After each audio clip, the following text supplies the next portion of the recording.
Ano sa palagay mo? Hindi na talaga babalik si Ubo, no? Mukhang ganun na nga.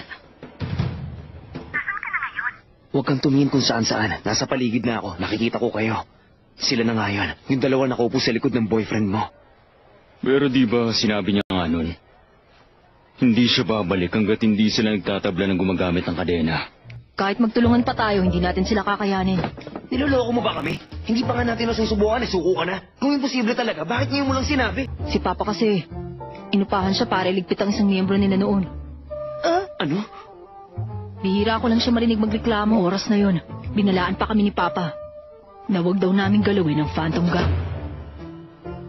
Taon na rin ang nakalipas mula. Ganun ba? Sa tingin ko nga, mapapasubo tayo kung ganun ang lagay ng sitwasyon. Tingin nyo, ano kayang ginagawa nila sa lugar na to? Pasimple lang pero nakatutok sila sa paligid nila, nakikiramdam. Nung una akala ko alerto sila dahil alam nilang may pabuya sa mga ulo nila. May hinihintay silang makatagpo sa kanila. Hindi ko alam kung sino pero maarte silang pain para palabasin ang bibiktimahin nila. Yung gumagamit ng kadena kaya. Hindi ko rin masabi.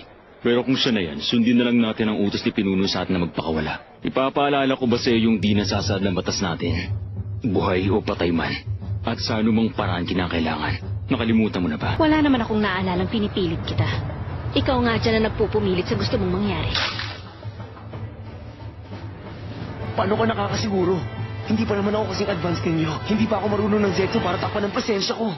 Hindi kami gumagamit ng Zetsu ngayon. Ayusin nyo nga yung mga mukha ninyo. Umarte lang kayong normal. Uy, normal ba yan sa inyo?